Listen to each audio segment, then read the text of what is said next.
it's very adorable back here with The Legend of Zelda. Tears of the Kingdom. Oh yes, baby. Oh yes, honey.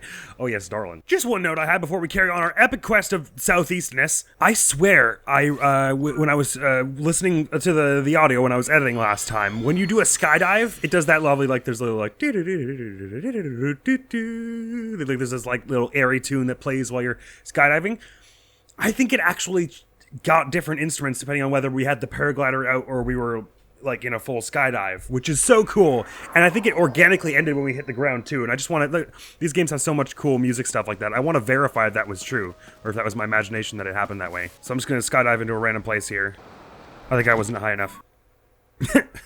Amazing pose, Link. Here we go. So this sounds like the right theme.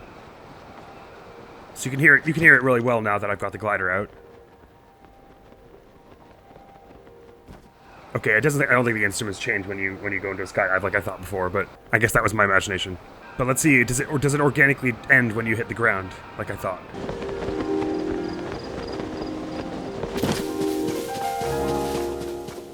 It does this little do like end fanfare when you hit the ground. That's dope as hell. Right, so I was half right. The instruments don't change depending on whether you're gliding or hang gliding, but it does do a little, like, ending when you actually hit the ground, which is so dope, because it felt, the first time when I noticed it back on the editing, I was like, that sounded so natural. Is that programmed happen that way? And it must be, because the way it happened there. It happened, like, the second we hit the ground. So dope. Oh, man, the music design, because it's not just about how good the music is, it's about the design of implementing it into the software and the game experience, and they just do it so well, man. Right, so that is southeast-ish, that direction we're heading, and we marked that shrine. I want to head to that stone tower there, that cherry blossom tree, because it'll point out some caves for us, even if we don't go to those just yet. And then that shrine, then we'll see how much time we have to go to the southern shore. Maybe that getting around in the rainforest is going to be really difficult. Actually, this doesn't look like it's going to be too easy now that it's all rainy here. Oh, there are even little pools of water here. Oh, that's so pretty. So this is going to slip, right? There's not enough rain cover here. Right. What if we built... Oh... How do we like that idea of building? Oh, that's not right. Because if we build it like this, it'll be covered from the rain. And we could also just ascend straight up through it, couldn't we? I don't really imagine whatever's going to be up on top of this tower is going to be worth this amount of time I'm putting into it here, but it's more the experience that will be worth the time. Oh, and that is the lovely thing about this game, is that the open world activities, they're fun, not just in what they ask you to do, but what they don't ask you to do as well. What you can take upon to do yourself. In that sense, the game is it's truly modular in its enjoyment factor. They really upped the sandbox play in this game from Breath of the Wild in a good way. Whoops. No, that's not good. Please don't break. Oh, there's one of those stones over there that would probably be even easier for this, but if this can balance right here, and I'm not sure if it can. Oh, it looks like it can. Perfect. And then we can maybe even just get this with a bit of a climby and a jump. And oh, we didn't even slip that time. Oh, perfect. Okay, awesome. Oh, well, there's a Korok up here, actually. For a moment, I thought there wasn't anything. Can you use recall on the balloons and stuff in this game? Nah, you gotta just do this with archery. Probably best if you do anyway. And it seems like they each go into this little triangle pattern, so if you just shoot one after the other, it will just keep hitting them all. Like so. A bit higher than that would be good. And maybe time it a bit more like that. Yay! Korok achieved! Marvelous. I'm glad it wasn't just some bit of treasure up there, actually. That was definitely worth the climb. Thank you. Have we any fruit to offer to dear old Satori? I imagine we do. And that Wizrobe might be either higher tier or lower tier compared to the one we've already seen. Ah, yes it is. Electric Wizrobe, so it's a lower tier one, which means we do not have a picture of it, which means we should get one. These spellcasting monsters can be found all over Hyrule. They hurl balls of electricity, summon monsters surging with electricity, and have been known to cause thunderstorms in the area. The weather will normalize once the Wizrobe is defeated. Oh, does that mean, is that what's causing this rain, or is that incidental? It hasn't really been a thunderstorm, so we probably have been struck by lightning already if it were. I think I will just try and keep the rock ones exclusively for rock smashing stuff, which I think is maybe slightly contradictory to something I said in an earlier episode. Perhaps even the previous episode, but never mind it. Very well. Have an apple. I don't know if the type of fruit makes any difference. It's still a scary noise, even if it is really cool and majestic at the same time. Hello? Hello. I love how many eyes you have. Oh yeah, you've got little glyphs on it. It wasn't my imagination. You've got extra little glyphs that you didn't have in Breath of the Wild on you. That is a lot of caves. And is it just me, or did the music do like part of the treasure sound? It went like doo doo doo. It didn't do the last note. Now that we have those marked, I'm happy to move on. I think my impression from last time was that all that is for is to let you know where nearby caves are. In fact, is it just caves for the entire map region, I suppose? Because there was a lot of lights that just lit up. Cool. And hey, the rain's cleared as well, so let's try and avoid that Thunder Gleeok with everything we've got. Oh, it actually even made a noise when I sailed through the trees. I don't think I did that in the previous game either. My goodness, and there's another Korok here if you just look at where these flags are pointing. In this little stump, I bet. It's nice that they give you little pointers to where they are. They're not just, you don't just have to assume. Wow, this is a bit up close. Thank you. I'll just get out of your way now. Cheers. Excuse me, I can't move. Okay, there we go. My goodness, someone's fighting something over there. Is that a Gerudo warrior? It is. Don't worry, citizen. I mean, you don't really seem like you need help, but... Oh, I was trying to do a sneak strike, but that didn't really pan out. There you go.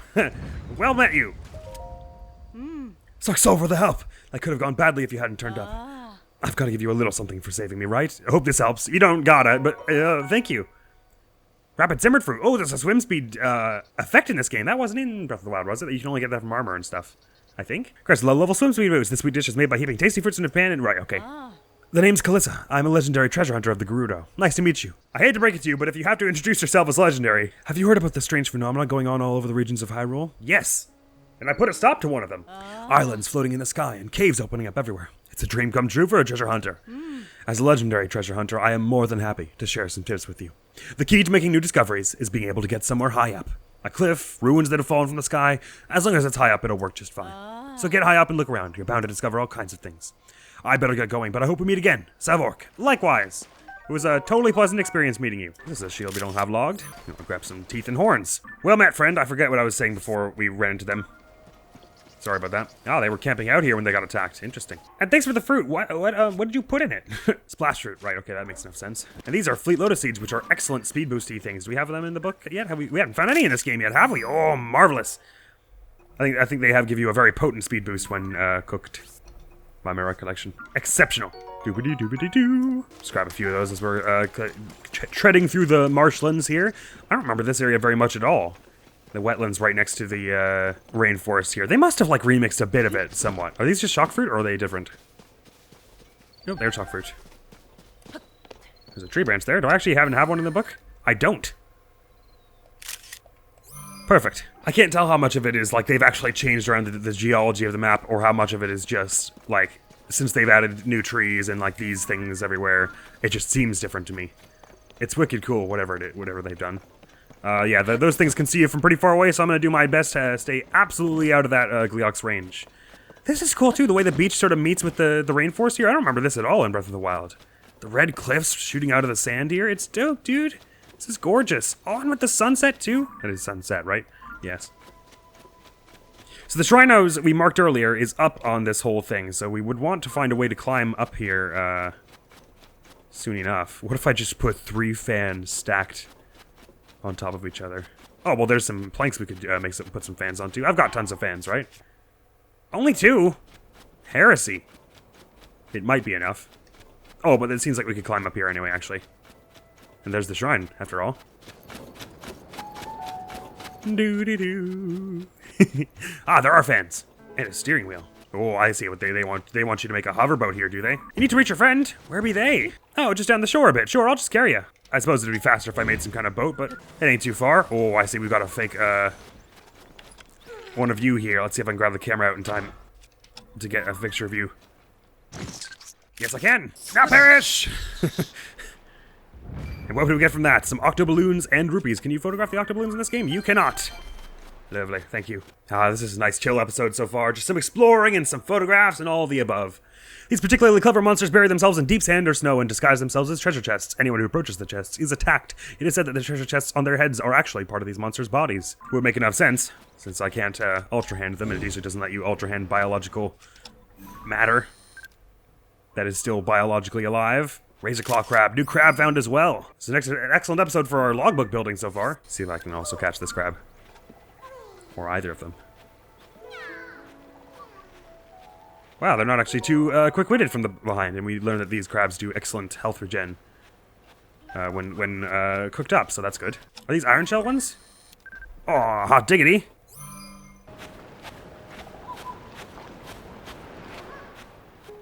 Wow, listen to that surf. And what kind of birds are those? Seagull, just seagull. Oh, that was an excellent picture. I wish that had counted. Wow, that crab is extremely noisy. What is that? Oh, it's Lizalfos. It's starting to rain too. Oh my god, can I please get a picture of a seagull with rainy at sunset? That would be so awesome. Oh my god, 2 seagulls going in between the palm trees. That would be cool. Oh my god, I mean, is that not almost perfect? A seagull underneath a palm tree at the on the beach at sunset with rain.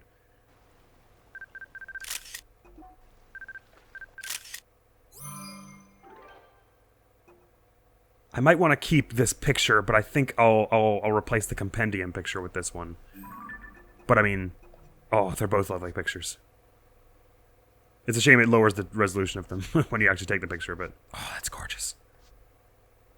I'm keeping all 3 of these. These birds live near the ocean. They eat mainly fish, so a flock of seagulls hovering over water is a good indication of where there are fish. Fishermen use this to their advantage when searching for a catch of their own. Indeed.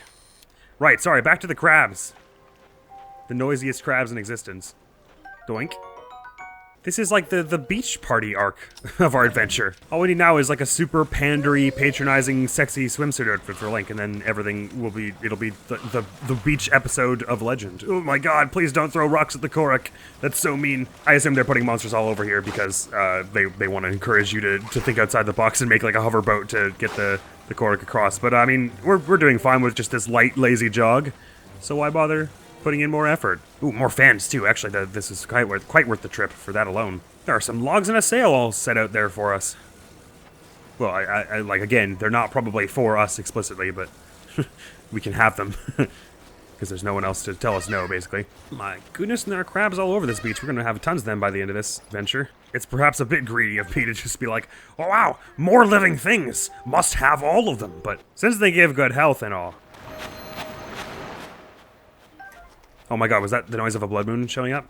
No, my imagination, I guess. There was some little shiny something happening in my earballs. Hello, hello, friends! You're reunited at last! Oh, it's so happy to reunite a family, or friends, or whatever your relationship is. Now back to this. Let's grab every fan we can from this place, and bring them along with us. Because there were 2 fans back up over here somewhere, so 4 fans on a light plank of wood would probably be enough to lift it.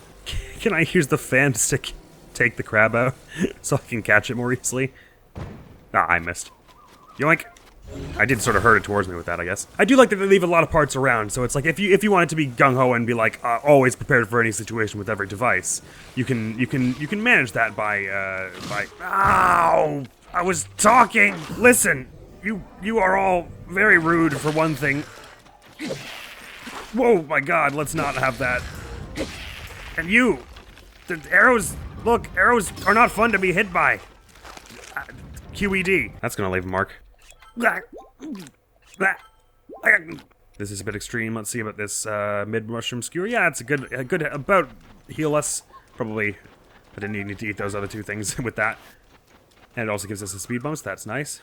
Actually, I'm really noticing that on this sand here. This is very useful. Whoa, what's going on over there? Just electric Zalfos in the rain, I guess. I thought they were huge, massive choo-choos for a moment. Well, that made me lose my train of thought. Oh, right, no, I was saying that it's cool that they give you, they leave a bunch of parts around for it's like, so it's like situationally you can like scavenge and build things as you need them, but also you can get them from the capsules so that if you want to always be prepared to build any device you like at a moment's notice, you can put in time and resources to make that a reality. Is there really just the 1 fan there? That is a shame. It may, 3 may be enough anyway. We could always supplement with one of our own if it isn't. Which of these planks is going to be the lightest? One of these thin ones. It'll just also probably be the hardest to balance. But balance it I shall try to. That's roughly evenly spaced, I suppose. And if we just get it on some flat ground now, then when we activate it... okay, there's a bit of a slant here. There's a decent chance it'll fly just straight up. Okay, I did say a decent chance after all. I'm gonna control nothing here. Perhaps if we put this on it, we'll be able to steer it a little bit more to the point where it won't just auto flip over like that. And thankfully that also means we don't have to just smack it to get it to go. Let's give it a try. If I sort of lean it forward, because it started to tip before. Oh, okay. Oh yeah! Oh my god! Oh, cool! Oh, sweet. All you need is 3 fans, apparently. Perfect! Oh, sweet. Does drain a lot of this battery, but we've got tons. So let's just get a little bit more every time we need it. I should have used one of the really big ones. Oh, magnificent! And we'll leave it to recharge here. Oh, that's so cool! The steering wheel is one of my favorite implements. Because it's like, when you think about it, it's like, how do they... I mean, that's incredible that they managed to make it control that so fluidly. I can hear stable music. Are we really nice next to a stable? I guess we are.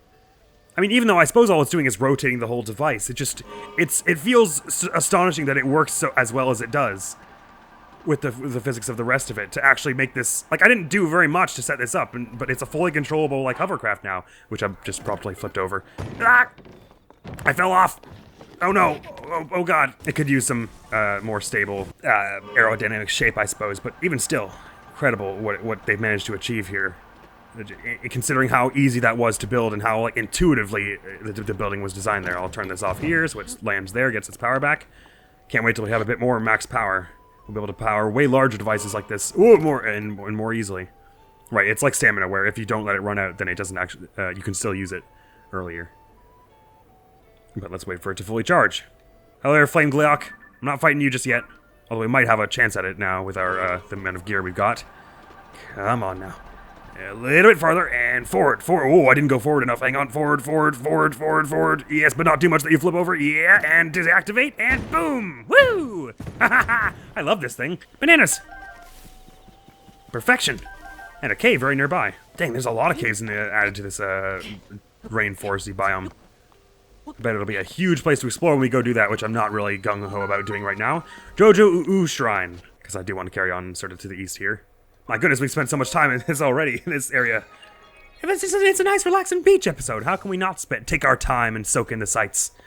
I don't even know how many, we got 2 spirit orbs right now, or lights of blessing, because we got 30 shrines altogether. That's correct. So, this will bring us up to 3, and if we find another shrine before the end of this episode, that'll be another upgrade for us. And I'll probably still go hearts, to be honest with you, because we don't have, it seems like those great fairies are going to take a bit of doing to get our quests, and I don't really feel like going and doing it right now, so more hearts would be better. Dueling bridges, is that what that was called? Building bridges, my mistake. Interesting, so these are obviously bridge-like. Can they be manipulated anyhow? Oh, they're all bendy! Another incredible physics thing that this game has done. My goodness. All the intermoving connected parts of this. I remember people going quite gaga over this when the game first released. Everyone was like, holy crap, the game design behind this. And it is one of those things where to an untrained eye, it's like, well, it's just a bridge. But like, the fact that each part interconnects here, but it still manages to make a walkable path that Link can consistently traverse over without sort of like falling over is incredible.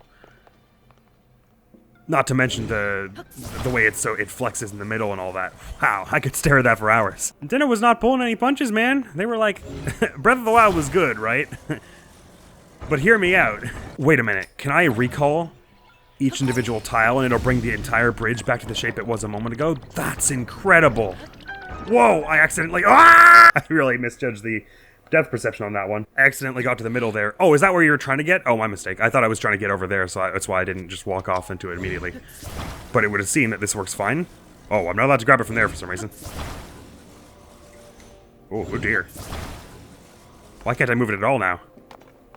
Oh, right, because there's this whole thing about you can't move stuff that it's, which is underneath other stuff. Right, I could also just stick it to it like that. Holy crap, man. But, so if I wiggled it here, would it... Oh, it takes the end off, so it does count as one whole device. Got it, that's interesting. So we can make it a higher bridge if we make it more taut by attaching one of these ones to it. Even though I did like the way we did it a moment ago, where we used recall and it made it like a springboard. So cool. How many times have I said that in this entire playthrough? I bet it's been an exorbitant number already. Perhaps triple digits, even as it stands. We don't want to leave here without the treasure, though, so let's be sure that we are taking a good... I almost hit left on the D-pad to bring out my survey drone like in Pikmin 4. So we could go find it, but that's not an option here. Gotta keep looking behind us to make sure we didn't walk past it. Or to make sure that if we did walk past it, we can see it now. Oh, and look at the lighting of those. Alright, the shadows are a bit low res, but,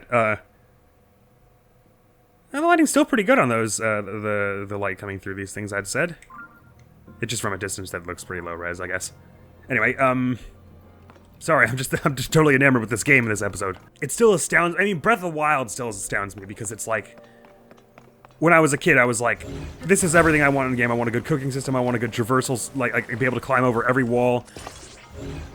And I want a really hype action system with, like, dodges and stuff like that. And I was beginning to think around that time that the game I wanted was never going to get made. And the technology just didn't exist. And then they did it with Breath of the Wild, and then they've outdone themselves with this game. In terms of just the incredible, like, just the feats of programming they've been able to accomplish here. And the sheer amount of testing time that would have had to go into this. But of course, that's they were clever to give themselves that time by reusing a lot of elements from Breath of the Wild, including the map and such. This treasure, however, I don't see. Never mind, I see it. This one cannot be ultra-handed, but I suppose we could stick this like this, and it would make a little pointy bridge like this, and we could climb up to the end here and just do a bit of that. Wow, that didn't go the way I hoped it. Yarr! Wow! I'm just enamored with how this works this well. Kerklunk. Large Zonite. Delightful. That's only the third of those that we have. Is that the only treasure in here? Marvelous. Exemplary. Textbook, in fact. Textbook. See ya! Oh, yeah, there was a stable around here in Breath of the Wild, wasn't there? It was a little farther away, but it was in a similar area, I believe. Or wait, was it farther away? I thought I had somehow in my head it was the east side of that bridge there. Oh, there's a dragon up there. Is that Farosh? Farosh does tend to hang out here, Oh, Nadra, never mind. Not a very flattering picture, but may as well have one. A spirit of ice has taken the form of this giant dragon, making its home in the Rauru region. It's said to have served the spring of wisdom since ancient times. The ice that coats its body can make the surrounding area freezing cold, but nature bears no ill will toward people. Few have seen it in the current age. I wonder if those, the scales and stuff you can still get from them, because it didn't say there were any recoverable materials, or it said unknown. This stable, maybe it is in the same spot it was in Breath of the Wild. Can't really remember now. May as well have it marked here. Oh, I probably shouldn't have dropped all those this far down. Although there might be a well here, which we'd want to investigate. We do have a shrine teleport right next to it, which is nice. And we might as well stay at the end to get ourselves a point. Hello, Beetle. Beetle believes in you! Huh, you show up all kinds of places, don't you? Or, have you been looking for me? Well then, can I tempt you to buy? You may. Ooh, getting more arrows would be an excellent idea. Hightail lizard, speed boost, thunder resistance, stick frog. Not as fussed about all of that, but arrows probably would be a good call. 146 sounds like a lot until it isn't. Anything food-wise we could get rid of here? Hardy elixir that gives you +5 here. I guess I must have made it with a lot of really expensive materials. The other ones aren't nearly that pricey. I might just offload that, actually. Thank you. Most of this we could probably find some use for at some point. And this one, it's not really worth the money, considering it gives 3.5 hearts. We may as well just keep the 3.5 hearts, even if we don't care about the stormy weather attribute. Nice number of bright bloom seeds we've got now. And how much of these horns and stuff. Sure, I'll offload some bokoblin parts. Let's give 13 of these. Because these are some more lower tier ones. They don't give you tons of fuse power. And 6 of these. Ooh, dazzle fruit sell for a lot. Let's just give 6 of those then. Woohoo! Oh, the ancient blade only sells for 1. Interesting. I guess that's just to incentivize you not to give it away because it's very useful. And I suppose also Beetle wouldn't really know what to do with one. Nothing else jumps out to me as selling for a ton, except for some Molduga bits, which we have very few of, and I'm gonna guess the Great Fairies work a more or less similar way, where they ask you to give, like, monster parts to them, so we probably want to hoard those for such a time. Lots of these glowing mushrooms. We don't really foresee ourselves using tons, so I think selling them is a decent play here. 80 rupees, not bad. Wow! We'll offload 1 topaz there. 11 amber, why not? We've got tons. So we can start storing up a bit of capital here, as it were. And let's just take every arrow he's got. 20 times 6 is 120. And this is times 3 is 60, but... Oh no, that's not too bad. We'll keep 484 rupees on hand, which is lovely. You can't catch a break, can you? For crying out loud. Of all the places those monsters could go, they decide to settle down in those caves? Our caves? I wonder if there's some way to chase them out for the stable's sake. Oh, hello! I was so deep in thought I didn't notice you there. You didn't happen to hear what I was saying, did you? Monsters? I guess you did hear. There are 3 caves that appeared around here after the upheaval. Alright, I guess the upheaval, like, pulled a bunch of stuff from the deep in the earth, so that's how these caves got formed. They're all up there. One is near Korda Lake, another next to Rodai Lake, and the last over by Kalora Lake. We've mercifully gotten them all marked by Satori. Dear old Satori. Though it's hard to see where they are with this unfortunate weather. Huge deposits of luminous stone can be mined in those caves. It's not that hard. Say super dense rain. Huge deposits of luminous stone can be mined in those caves, so they're popular spots for travelers. Or they were. Then the 3 giant monster brothers showed up. Ooh, Hinoxes? Those 3 used to be over in Terran Pass to the northeast, but now they're in our region, hogging the caves themselves. That sounds right? Terran Pass is where those 3 Hinoxes were in Breath of the Wild? If we don't do something, travelers will stop coming here, and business at the stable will dry up. Can't win. It's not as though they'll up and leave, so we'll go take care of that at some point, but rain, who's surprised? As you can see, it's usually raining here. Spinch, that name sounds familiar from Breath of the Wild. And sometimes I'll be going about my business when suddenly... Bzz, bzz, bang! A bolt of lightning lands right near me, or I'll be exploring on a crystal clear day and all of a sudden, drip, drop, drip. You probably thought I was going to shout again, huh? Anyway, it rains when the water level rises, and sometimes it blocks my path home. Oh, the water level rises when it rains in this game. Cool. So if you're going to hang around here, just know the rain and lightning aren't friends. Got it. Thanks. I was planning a visit to Lorellan Village, but I hear it's overrun with pirates. Oh yeah, that's sort of where we're headed. We might be able to clear that out around now. And I guess would it come back to life at that point? Guess I'll just sit here patiently reading the paper and pondering life's mysteries until the pirates decide to leave. I'll leave you be. To think that I can sit here in a place like this and read all about the affairs of our world. The Lucky Clover Gazette. What a wonder. If they're understaffed, maybe I should consider becoming a journalist. What can we make here? Oh, some kind of fish stir-fry stew thing. Tomatoes, porgy, and crab. Sounds good. Forgive me. I do hope I wasn't in the way. The meal on this poster sure looks tasty, doesn't it? It does.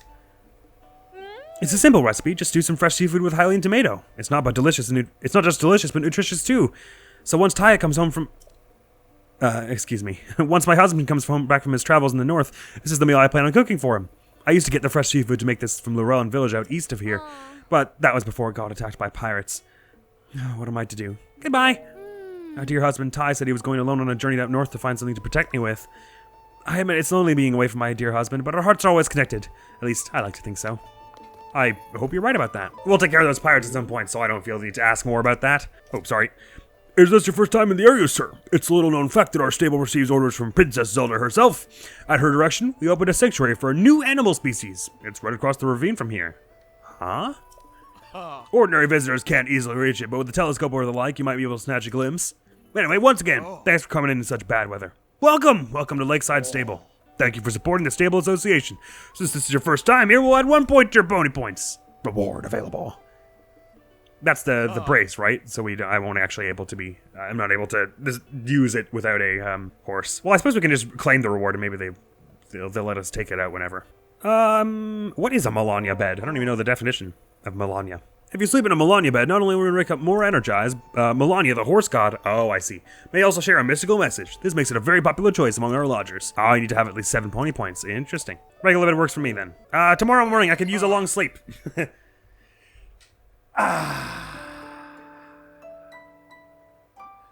Alrighty then. Good morning, Hyrule, good morning, Farron, and good morning, Lakeside Stable. You had a wicked smile on your face. I slept very well, thank you. You gotta catch a horse one of these days. I thought I heard some way of getting your horses from Breath of the Wild in this game. Maybe I don't have the file set up right or something like that. You'd like to get your pony points reward, right? Your reward for 3 points is Towing Harness. Oh, I just get it in my inventory. Can I just take it out whenever? Sweet. A durable harness that comes as a set with a horse saddle. Attach a wagon with other objects to the harness for the horse to follow. So I do have to have a horse for it. Gotcha, right? But there's more! For 5 points, you get the horse god fabric. Ah, right, because so it does stack up like that. Lovely. The tough fabric variant designed of the horse god Melania. It looks like it could be used to make a paraglider. I'd heard about this, you could get alternate designs of the paraglider. I've been keeping my mouth shut about it, but that's super cool. I hear the dye shop in Hateno Village has a new service using fabric. Ah, that's how you swap them out. Cool. If you ever find yourself a necklace, you ought to stop by. I'm sure they can help put this fabric to use. If you save just 2 more points, you'll be able to use the Melania bed. Lovely. Well, thanks. It was a nice, restful stay, and I appreciate it. There's a ladder here, which would be a good way to get a vantage point. I'm curious about this sanctuary they mentioned. Could it be that we're going to be able... You can actually stable other animals in that, and that's what they're talking about? They said if you could use the scope of something you could see it. They said it was across the ravine, right? Although that could mean like several areas, I suppose, around across here. Oh, I guess that's aforementioned stable. What in the hell is that thing? A Don. Wow. A no species of four-legged beast found in southern regions. So far, only 5 of these creatures have ever been spotted in Hyrule. Their diet is a mystery, but what is known is that they are easily scared and their giant horns can be very dangerous. You don't need to tell me twice. Let's head back on our way this way. I'll actually even teleport just back up to the shrine to get a higher vantage point here, and then we'll head back down along the beach, see if we can get as far as the southeastern point this very episode. Maybe eventide will be next episode. Oh, and while we're up here and it's not rainy, let's give a try at exploring all the way to the most of this peak. I'm so tired. Oh my gosh, is that a traveler getting attacked by a monster again? Don't worry, citizen. There we go. Thankfully, they're after me again. Do we have one that is better against flurries, don't we? So let's give this one a try. 1, 2, 3, 4. That's almost taking you out all the way. Yeah! Don't worry, traveler. You're safe now. Who put bees in your bonnet, huh? You look like a gentle soul who wouldn't hurt anything, but you're really strong. I normally am really gentle, I promise. Here, this is one of my favorite foods. Would you take some as thanks for helping me? Sure. Oh, sneaky veggie porridge. Porridge made of easy to digest vegetables, fresh milk, and highly in rice. An uplifting dish. Ooh, sounds lovely. I don't really usually think of porridge as being made with rice. I think of it as being made with like oats. I think of a creamy milk rice dish as being like a oh, what's the word for that delicious thing? Like a pilaf or a risotto. Water. I'm wandering all through the Hyrule collecting bugs. Are you perhaps also a fan of insects? Only in theory. Honestly, how could you not be? From their beautiful wings paired to their tough exoskeletons, what perfect creatures. Oh, I've got it. As thanks for your help, let me give you my knowledge of all things insecta. That's a sciencey name for bugs. You're traveling around Hyrule too, so such wisdom will help you find all sorts of bugs on your journey. Okay, let's start with the basics. I'm sure you know that Hyrule has warm regions and cold regions, right? Well, just like most folks, our different buggy friends prefer different climates depending on their needs. So warm regions like Eldin are often home to summerwing butterflies and warm darners. Meanwhile, cold darners and winterwing butterflies prefer cold regions like Hebra. So you see, if you know what kind of bugs live where you're heading, it makes the journey that much more fun. And that's it for Dr. Water's Insect Crash Course. I hope we meet again somewhere soon. As do I suppose. A Dragonbone Boca Shield, is that this? Yes, it is. One we do not have a picture of. Till now. See ya, Water. Oh, we're actually nearly into the peak here, so I said we should keep going, didn't I? And then I forgot. I was so entranced by all the bug facts. There's a lovely little sub for us to get up here, too. Oh my goodness, what is that? Oh, it's a sticky frog. I kind of like the way this one is hanging onto this side of the wall here. Is that better than the other picture we had? The other one was pretty artsy. I don't know. Look at the old picture, but maybe we'll just keep this picture as it is. It's kind of nice. Nah, it's not that. It's not a very nice picture, but it's more just fun to see it clinging to the wall like that, I guess. Oh, there are a whole bunch up this wall. Are they skittish? I don't remember. I seem to remember them having pretty slow reaction times in last time we met one. So it seems like jumping after them like this will be a not too difficult way to catch them. I suppose if they're stuck, stick to the wall, they have a hard time getting off the wall. Yep. Anything interesting at the top here? Tons of bananas. That's nice. Ooh, and there's the big thundercloud. It's really close. I feel like I could taste it. Oh, having a lot of bananas is good because they do lots of attack up. By my recollection, excuse me. Ah, there's a Korok here. And it was giving us a little bit of rock here to use as a diving board. How perfect is that? Whee! 10 out of 10. Bye-bye. And a Hyrule Bass. That's new. We haven't actually photographed one of these in this game, have we? Oop, I just swam right by one. Oh, we have photographed them, we just haven't actually picked up any. Well, we don't need more than one, really. We needn't exhaust this place of every last living thing. I say we head onward now. I'll head down to this next little peak here and then down to the shore. It's weird how there's something about the way the skydive, just the animation of the skydive makes jumping off of something and going up from a high place to a lower place feel more fun. Like you feel more of the height of it when the skydive animation happens. It's a cool change from this game. It obviously makes sense because of all the new like sort of upper and lower, the more verticality in this game's map anyway. Blue Zolfo's photographed. Oh, come on, it's been a while since we had a nice good fight. We are running low on resources. Let's give this a try. These quick-witted lizard-like monsters can be found all over Hyrule. Compared to the green Lizalfos, many of these carry much stronger weapons and are extremely dangerous with their longer and sharper horn. We'll give a try at fighting them because there's also some good bananas and stuff up here. And we could use the resources. I will challenge you openly because I've already made the mistake. Right now. Who's going to attack first? You're going with that. I'll pull out my Improved Furry Rush for this. Seems like they're going to attack soon, though, so I'll just go for 3 of these. That's all I need to take you out anyway. Oh my god, they went for the tongue right after that. I almost got hit by that. You're going for a stab here.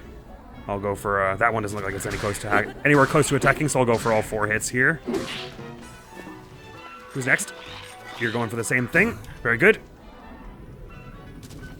I didn't think much of this weapon when we first put the Talus Heart on it, but it's actually, with this extra flurry damage, very useful. Oh my god, they threw it at me. I thought they were going to do something different, which is why I didn't dodge that very well. You're doing the horn thing, which can be flurried, which is cool. 2 will be all we need to take you out, and it'll be the same for you, because you have the same health, I imagine.